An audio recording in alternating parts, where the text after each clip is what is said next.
कभी न कभी हम सभी के मन में ये बात तो आती ही है कि अगर मैं ना होता तो क्या होता।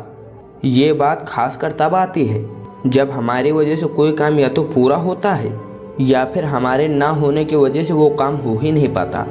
कभी कभी ये बात इतनी बढ़ जाती है कि ये हमारे अंदर लापरवाही ले आती है। हम खुद को बहुत इम्पोर्टेंट समझने लग जाते हैं और दूसरों की बातों पर ज़्यादा ध्यान नहीं देते। खुद को दूसरों से बड़ा समझने लग जाते हैं।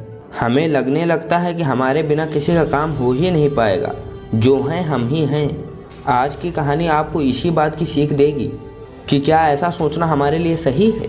क्या सच में किसी के ना होने से काम रुक जाते हैं। ये रामायण का एक छोटा सा किस्सा है और ये कहानी हनुमान जी के ऊपर है, जिसे सुनकर आप समझ जाएंगे कि अगर मैं ना होता तो क्या होता।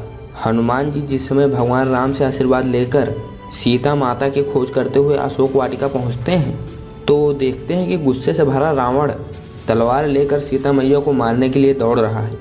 रावण को देखकर हनुमान जी सोचने लगते हैं कि मैं सही समय पर पहुंचा हूं माता सीता की रक्षा करने के लिए। मुझे इस रावण का सर इसी की तलवार छीनकर इसके शरीर से अलग कर देना चाहिए। अगर इस वक्त मैं यहाँ ना होता तो ना जाने क्या होता। ऐसा सोचकर जैसे ही वो कुछ करने की सोचते हैं, अगले ही पल वहाँ पर मंदोदरी आ जाती है और रावण को रोक लेती है। ये सब देखकर हनुमान जी अशोक वाटिका में ही छिपे रहे और सोचने लगे कि प्रभु ने माता की रक्षा के लिए स्वयं रावण की पत्नी मंदोदरी को भेज दिया। मैं तो यूं ही भ्रम में था कि अगर मैं आज ना होता तो सीता मैया को कौन बचाता। माता सीता से मुलाकात कर लेने के बाद जब हनुमान जी अशोक वाटिका में मज़े से फल खा रहे होते हैं तो रावण के सैनिक उन्हें देखकर उन पर आक्रमण कर देते हैं। हनुमान जी को बंदी बना लिया जाता है। हनुमान जी के आने की खबर सुनकर त्रिजटा कहती हैं कि लंका में एक बंदर घुस आया है, वो इस सोने की लंका को जला देगा। मैंने ये सब अपने सपने में देखा है। ये सुनकर हनुमान जी सोचने लगते हैं, इस सोने की लंका को तो जल ही जाना चाहिए, इससे रावण का अहंकार भी जल जाएगा। लेकिन प्रभु ने लंका को जलाने के लिए तो कहा ही नहीं। हो सकता है ये काम मेरे यहाँ होने की वजह से ही हो रहा है। अगर मैं ना होता तो शायद ये सब भी ना होता। हनुमान जी को बंदी बनाकर रावण के पास ले जाया जाता है, जहाँ रावण हनुमान जी को मारने का हुक्म देता है। रावण की बात सुनकर विभीषण कहते हैं कि दूत को मारना नियमों के विरुद्ध है, ऐसा करना सही नहीं है।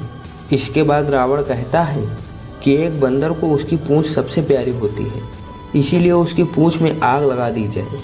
रावण के सैनिक हनुमान जी के पूंछ में कपड़ा बांधने लगते हैं और उस कपड़े पर घी लगाकर जलाने की तैयारी करने लग जाते हैं। ये सब देखकर हनुमान जी सोचने लगते हैं, ये जो कुछ भी हो रहा है प्रभु की मर्जी से हो रहा है, क्योंकि इस बड़ी सी लंका को जलाने के लिए कपड़ा, घी, आग कहाँ से लेकर आता।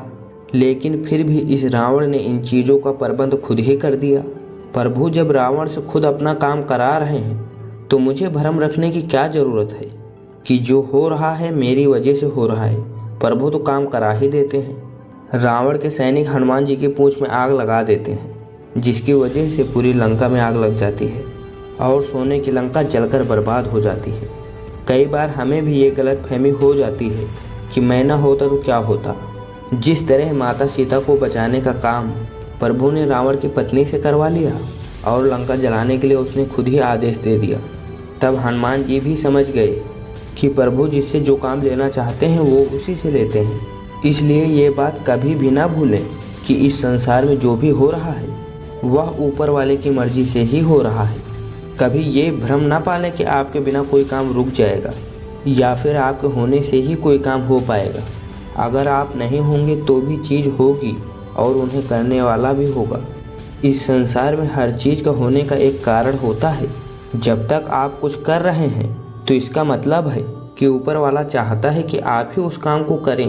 और जिस दिन आपके अंदर घमंड आ जाएगा कि ये काम मेरे बिना हो ही नहीं सकता, उस दिन के बाद ऊपर वाला ऐसा इंतजाम करेगा कि वो काम भी होगा और उस काम को करने वाला भी। अपने आप के प्रति हमेशा लगन रखें और ये सोच ना रखें कि आपके बिना ये दुनिया चल ही नहीं सकती। इस दुनिया में हर चीज़ बदल सकती है। आपकी जगह कोई और, किसी और की ही जगह कोई और, लेकिन चीज़ें कभी रुकेंगी नहीं। आप होंगे तब भी काम होंगे, आप नहीं होंगे तब भी काम होंगे।